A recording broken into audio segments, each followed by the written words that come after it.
말씀의 제목 따라합니다. 낙원에 있으리라. 1961년도에 미국에서 가장 인기 있는 스포츠 중에 하나인 프로 미식 축구의 그린베이 패커스라고 하는 팀이 있습니다. 이 팀이 그해 챔피언 결정전에서 후반까지 앞서 나가다가 그만 마지막에 역전을 당해서 필라델피아 이글스 팀에게 패하여서 그의 챔피언을 놓치게 됩니다. 거기에 선수들이 충격을 받은 거예요. 그리고는 마음을 잡지 못하고 이 선수들 모두가 팀이 슬럼프에 빠져버린 겁니다. 아무리 헤어나려고 해도 리듬을 찾지 못하고 슬럼프에서 벗어나지를 못하는 거예요. 그때에 감독이었던 빈스 롬바디 감독이 선수들을 다 불러 모았어요. 그리고는 이렇게 제안을 하는 겁니다. 제군들, 우리 처음부터 다시 시작합시다. 그 무엇 하나도 당연하게 여기지 말고 우리 처음부터 새롭게 다시 시작합시다. 그리고는 미식 축구공을 들고 이렇게 말합니다. 이 말이 굉장히 유명한 명언이 됩니다. 여러분, 이 공이 미식 축구 공이라고 하는 겁니다. 이렇게 말합니다. 이 말에 선수들이 큰 도전을 받았어요. 여러분, 프로 선수면 누구보다도 이 세상에서 그 공을 잘 알고 공을 잘 다루는 사람인데 우리 처음부터 다시 시작합시다.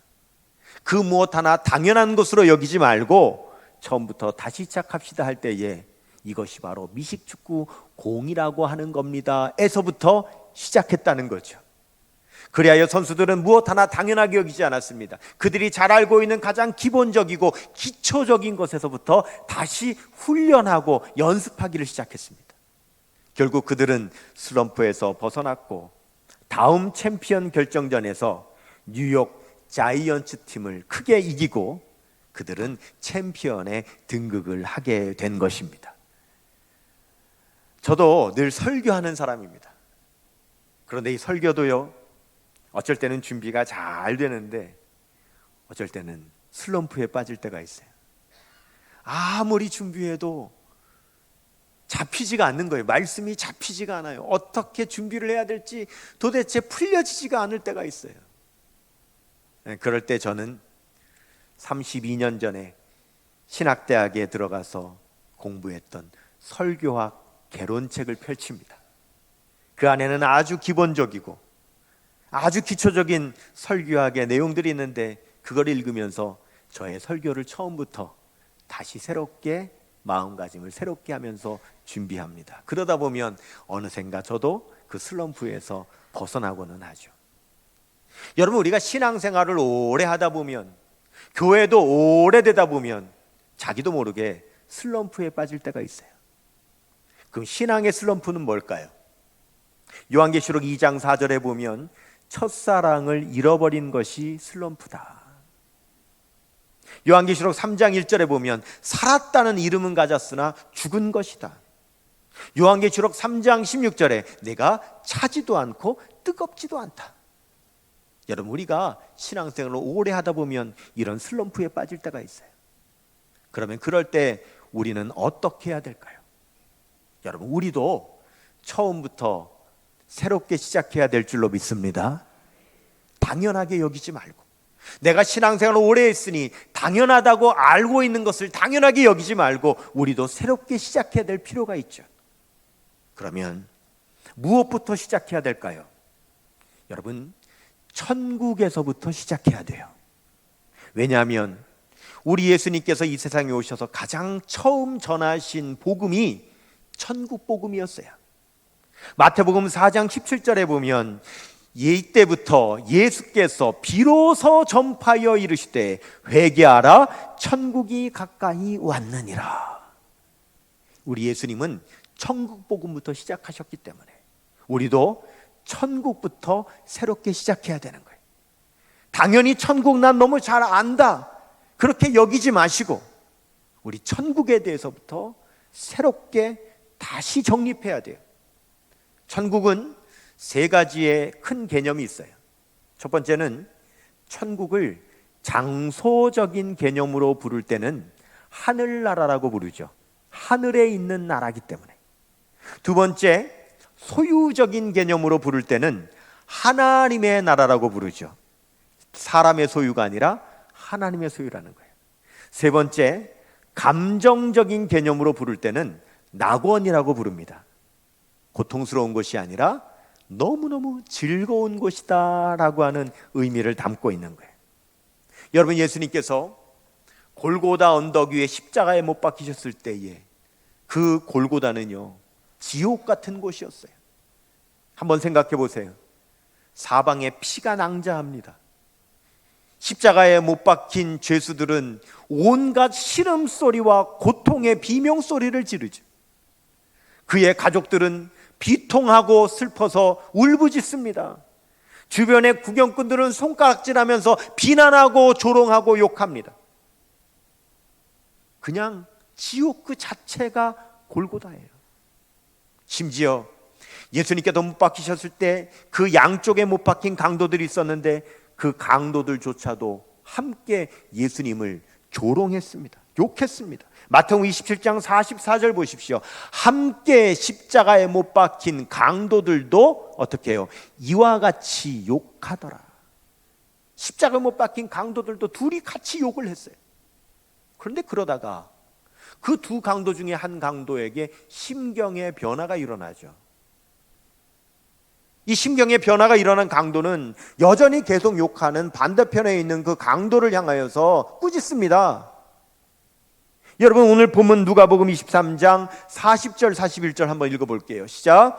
하나는 그 사람을 꾸짖어 이르되 내가 동일한 정죄를 받고서도 하나님을 두려워하지 아니하느냐. 우리는 우리가 행한 일에 상당한 보응을 받는 것이니 이에 당연하거니와 이 사람이 행한 것은 옳지 않은 것이 없느니라 하고 그랬어요. 여러분, 이 강도가 어떻게 처음에는 함께 예수님을 욕하다가 심경의 변화가 일어나게 된 걸까요? 무엇 때문일까요? 여러분, 이 강도가 십자가 위에서 예수님의 말씀을 들었어요. 예수님께서 십자가 위에서 7마디 말씀을 하셨는데 그 말씀을 가상칠언이라고 하죠. 그 가운데 예수님께서 하신 첫 번째 말씀이 오늘 본문 바로 앞에 나옵니다. 34절에 나와요. 같이 봅니다. 시작. 이에 예수께서 이르시되 아버지 저들을 사하여 주옵소서 자기들이 하는 것을 알지 못함이니이다 하시더라. 그들이 그의 옷을 나눠 제비 뽑을세. 여러분, 이 골고다 언덕에서의 소리는 다 지옥 같은 소리라 그랬어요. 비명소리 아니면, 우는 소리 아니면, 욕하는 소리 아니면 비난하는 소리였어요. 심지어 같이 못 박힌 강도조차도 함께 못 박힌 예수님을 비난하고 욕할 정도였어요. 그런데 그 가운데 오직 한 분, 예수님은 다른 말씀을 하세요. 다 비난하고 욕하고 비명을 지르는 그때 예수님은 자기를 못 박은 사람들을 향하여 용서하는 기도를 하나님께 하고 계시는 거예요. 그 소리를 이 강도가 듣는 거죠. 어떻게 저럴 수 있을까? 예수님께서 하나님을 아버지라고 부르는 소리를 들어요. 하나님 아버지. 예수님은 하나님의 아들이시로구나. 예수님은 자기를 못 박은 사람들 향하여 용서하는 기도하는 소리를 들어요. 아, 예수님은 죄인들을 용서하시는 분이구나. 그러면 나도 하나님의 아들에게 용서를 구해야 되겠다. 나도 하나님의 아들에게 구원해 달라고 기도해야 되겠다. 여러분, 예수님의 가상칠언 중에 첫 번째 말씀을 듣고 난 다음에 이 강도가 심경의 변화가 일어났기 때문에 이 강도는 7마디 말을 다 듣고 변화된 것이 아니라 그 이 첫 번째 말, 이 말 한마디 듣고 변화된 거예요. 그리고 예수님에게 구원을 요청합니다. 42절입니다. 시작. 이르되 예수여 당신의 나라에 임하실 때에 나를 기억하소서. 여러분, 이 강도는 예수님을 부르죠. 예수여. 그리고 천국이 예수님의 것이라는 것을 압니다. 당신의 나라에. 그리고 예수님은 그곳으로 가신다는 것도 압니다. 임하실 때에. 그리고 자기를 기억해 달라고 요청하지요. 나를 기억하소서. 근데 여러분, 이 강도가 나를 구원해 주세요, 나도 당신의 나라에 들어가게 해주세요, 그렇게 기도하지 않고 기억해 달라고 기도하죠. 이게 무슨 의미입니까? 이 강도는 자기가 죄인인 걸 깨달았잖아요. 우리는 우리가 지은 죄에 합당한 보응을 받는 것이다. 저분은 죄가 없다. 그런데 우리가 어떻게 저분에게 욕을 할 수 있느냐? 이 강도는 자기가 죄인이라는 걸 알았던 거예요. 너무 흉악한 범죄자라는 걸 알았던 거예요. 그런데 어떻게 감히, 염치가 없는 거죠. 천국에 들어가게 해달라고 하는 염치가 없는 거예요. 그래서 들어가게 해달라고 기도하지 못하고, 그렇지만 그래도 은혜 받고 싶어서 당신의 나라에 임하실 때에 나를 기억해 주세요, 그렇게 기도하는 거죠. 그런데 그때 우리 예수님께서 즉각 응답하십니다. 43절입니다. 시작. 예수께서 이르시되 내가 진실로 내게 이르노니 오늘 내가 나와 함께 낙원에 있으리라. 아멘. 예수님은 하늘나라라고 말씀하지 않으셨어요. 하나님의 나라라고 말씀하지도 않으셨어요. 낙원이라고 말씀하셨어요. 결국 같은 천국인데 이 천국을 낙원이라고 말씀하셨어요. 왜일까요? 여러분, 이 강도의 삶을 한번 생각해 보세요. 그가 어려서 풍족하게 자랐다면, 좋은 가정에서, 유복한 가정에서 사랑받으며 자랐다면 강도가 됐을까요? 아니요. 그가 자라온 어린 시절의 삶은 가난하고 폭력적이고 아주 어려운 환경 가운데 자랐을 거예요. 그리고 그는 커서 강도가 되었는데, 여러분, 강도가 그 삶이 행복할까요? 강도짓 하는 사람이 나는 강도짓해서 행복하다, 난 강도짓해서 너무 마음이 편하다, 그럴까요? 강도짓 하는 것도 지옥 같은 거예요. 강도짓 하는 것도 마음에 고통이 있는 거예요. 그는 자라온 환경도, 지금 그의 마음도, 그는 온통 지옥 가운데 살았어요. 그리고 이제 곧 죽으면 영원한 지옥에 들어가요. 그래서 예수님 말씀하시는 거죠. 내가 오늘 나와 함께 낙원에 있으리라. 네가 지금까지 경험해보지 못한 그곳, 네가 지금까지 누려보지 못한 그곳, 바로 그 낙원, 너의 마음에, 너의 삶에, 너의 영혼에 진정한 행복과 영원한 평안을 주는 곳, 낙원에 네가 들어가게 될 것이다, 그렇게 말씀하시는 거예요. 여러분, 이 엄청난 행악자, 이 강도가 천국에 들어가게 해달라고 기도하였을 때에 예수님께서 들어주신 이유가 뭡니까? 예수님께서 그것 때문에 세상에 오셨잖아요. 강도를 구원해서 천국 가게 하시려고. 누구든지 회개하고 예수님을 믿으면 예수님은 그를 낙원에 들어가게 하시려고 세상에 오셨잖아요. 요한복음 10장 10절에 도둑이 오는 것은 도둑질하고 죽이고 멸망시키려는 것뿐이요 내가 온 것은 양으로 생명을 얻게 하고 더 풍성히 얻게 하려 함이니라. 여러분, 이 강도는 예수여라고 예수님 불렀잖아요. 사도행전 2장 21절에 누구든지 주의 이름을 부르는 자는 구원을 얻으리라. 여러분, 우리가 예수님의 이름을 부르면 구원받습니다. 누구든지입니다. 누구든지 주의 이름을 부르면 구원받습니다. 십자가에 못 박혀서 지금 죽을 날이, 죽을 시간이 얼마 남지 않은 그 순간에도 예수님을 부르면 예수님은 구원해 주시는 거예요. 주의 이름을 부르는 자는 구원을 얻으리로다. 주의 이름을 부르는 자는 구원을 얻으리로다. 할렐루야, 할렐루야. 구원을 얻으리로다. 할렐루야, 할렐루야,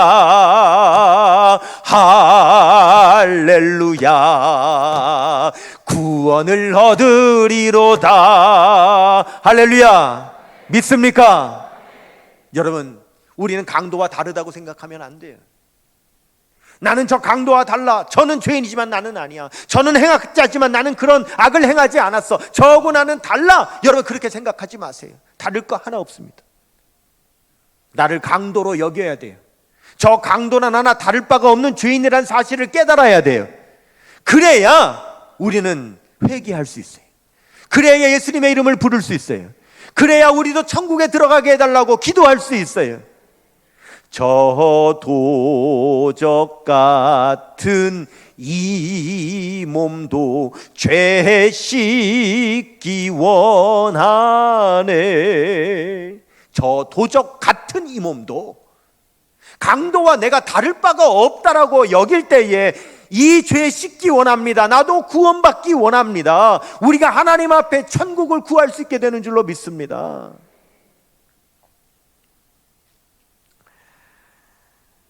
여러분, 예수님께서 지옥 같은 세상에서 지옥 같은 마음으로 살아온 이 강도를 향하여 내가 오늘 나와 함께 낙원에 있으리라 그러셨어요. 여러분, 낙원은 헬라어로 파라데이소스, 이 말이 나중에 영어로 바뀌어져서 파라다이스가 된 거예요. 근데 여러분, 파라다이스가 있을까요? 이 세상에? 뭐 광고나 이런 데 보면 파라다이스를 연상하는 화면을 보여주죠.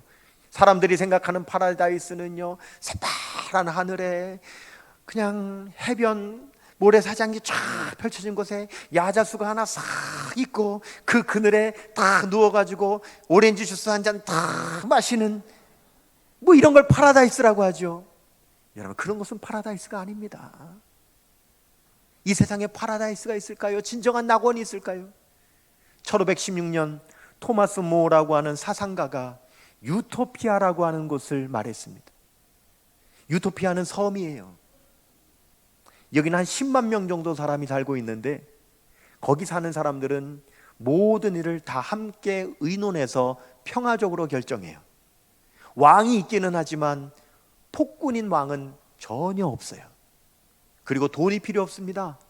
시장에 가서 필요한 것을 그냥 가지고 오면 돼요. 집은요 모두 똑같이 생겼어요. 평수도 똑같고 모양도 똑같아요. 그리고 집에는 자물쇠가 아무도 없어요. 왜냐하면 다 시장에 가서 가지고 오면 되는데 뭐하러 남의 집에 가서 가지고 와요? 도둑이 없는 거예요. 그리고 하루에 6시간 일해요. 그리고 남은 시간은 여유를 즐기며 살아요. 여러분, 이 유토피아가 어디 있을까요? 아이러니하게도 그 곳의 이름이 유토피아라고 이 토마스 모어가 이름을 붙였는데, 유는요 없다, 토피아는 장소, 그런 곳은 없다 이런 뜻이, 유토피아라는 말 자체가 그런 곳은 없다라는 뜻이, 없다는 거예요. 이 세상에는 낙원이 없어요. 이 세상에는 파라다이스가 없어요. 이 세상에는 유토피아가 없어요. 여러분, 낙원은요 하늘에 있어요. 하나님의 집에 있어요. 그것이 천국이에요. 그것이 유토피아, 그것이 파라다이스 아니요, 오직 천국, 오직 낙원. 이 낙원이라고 예수님 말씀하신 이곳은 요한계시록에 나오죠. 요한계시록 2장 7절 봅니다. 시작. 귀 있는 자는 성령이 교회들에게 하시는 말씀을 들을지어다. 이기는 그에게는 내가 하나님의 낙원에 있는 생명나무의 열매를 주어 먹게 하리라 그랬어요.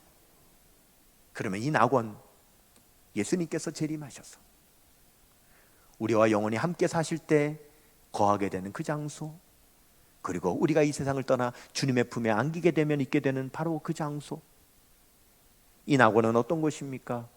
이 낙원은 세상에서 겪었던 모든 고통과 슬픔과 모든 슬픔, 죽음, 이런 것이 다 없는 곳이죠.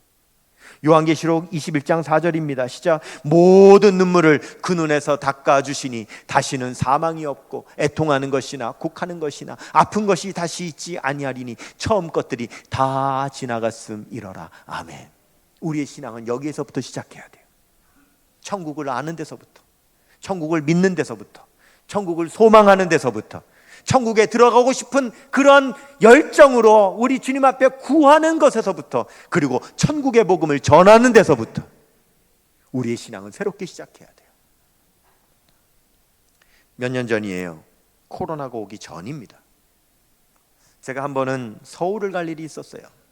그래서 포항 KTX역에서 기차를 타고 아침에 서울을 가는데 제 차를 타고 기차역 주차장에다가 대놓고 그 다음에 KTX 기차를 타고 서울에 올라갔어요. 그리고 하루 종일 일을 보고 막기차를 타고 포항에 내려왔어요. 그런데 내려와 보니까 비가 막 흠뻑 내리고 있는 거예요.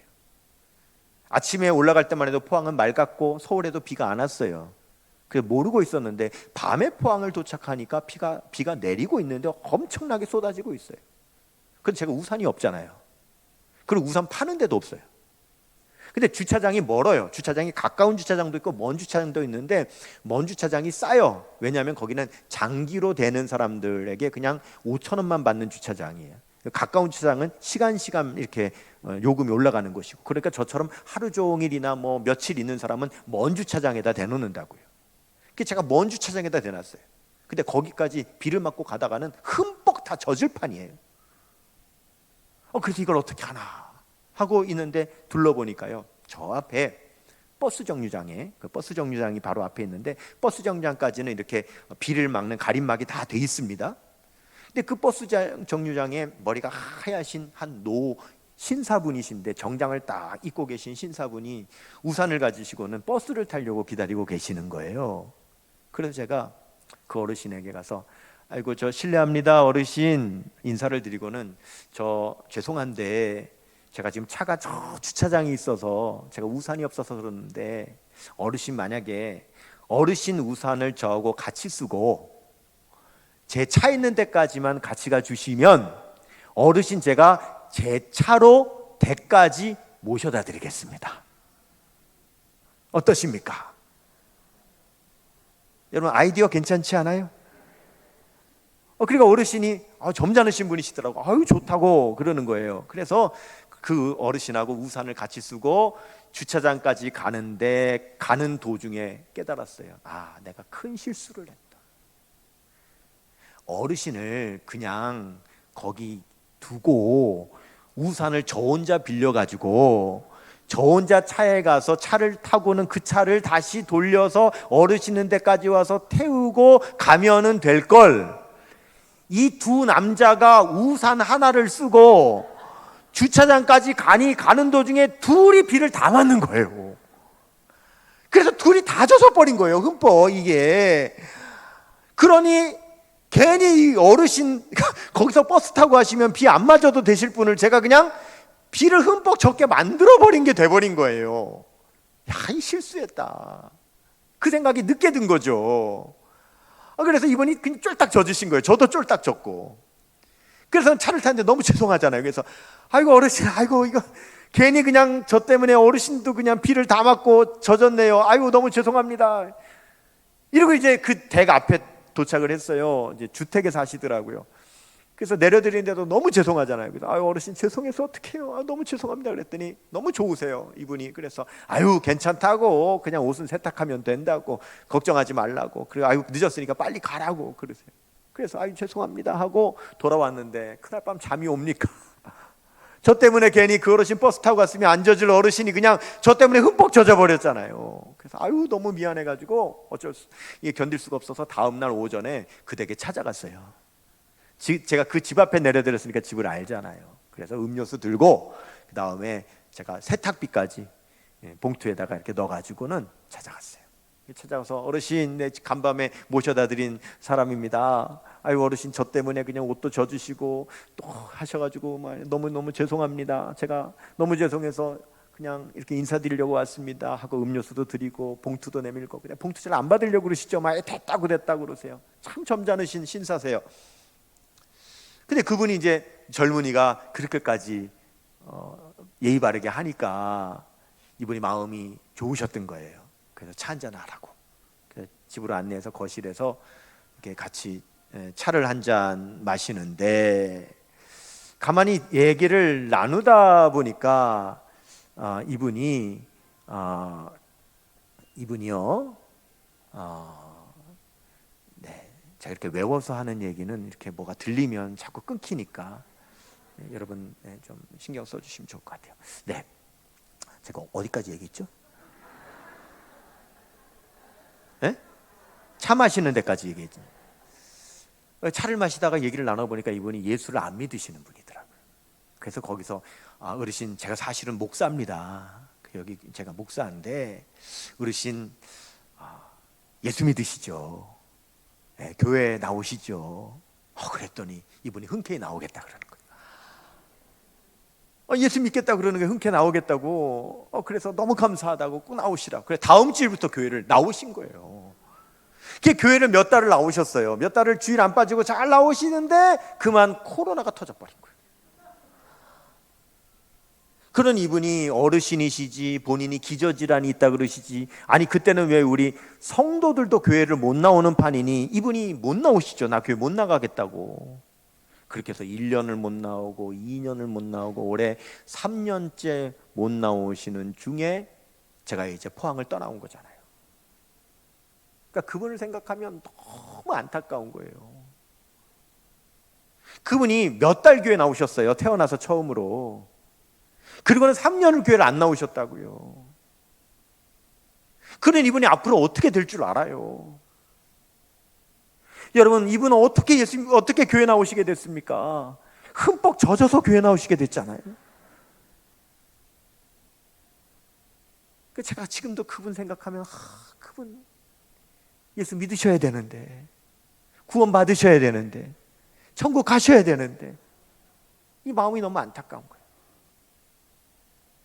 근데 이분이 3년 동안 못 나오셔도 가끔 저한테 전화를 하실 때가 있어요. 물론 저도 전화를 드리곤 했지만은 그분이 저한테 전화를 주실 때가 있었는데 그분이 저한테 전화를 주실 때는 언제 주시냐면 꼭 새벽 2시에 전화를 하세요. 술 취해가지고. 근데 이분이 제가 가만히 보니까 과거에요. 분명히 높은 자리 한 자리 하셨던 분 같아요. 아주 신사고요. 아주 점잖으신 분이 분명히 뭔가 한 자리 하셨던 분 같은 분이신데 그 위에 무슨 사연이 있으셨는지 혼자 사시고 고향도 아닌 그곳에 내려오셔서 사시는 거예요. 근데 이분이 술을 드시고 한밤중에 저한테 전화를 하면 꼭 뭐라 그러냐면 막 울먹이면서 사는 게 너무 괴롭다는 거예요.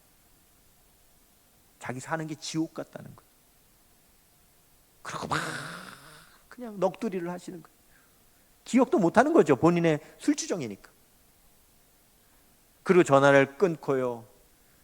다음 날 되면은요 또 오전에 꼭 전화를 주세요. 핸드폰을 보니 기록에 간밤에 2시에 목사한테 전화한 기록이 남았잖아요. 또 전화해가지고 아유 목사님 제가 또 간밤에 전화 드렸나 봅니다. 너무 죄송하다고. 그리고는 또 전화를 하세요. 너무 미안하다고. 근데 그때 제가 이렇게 말씀드리죠.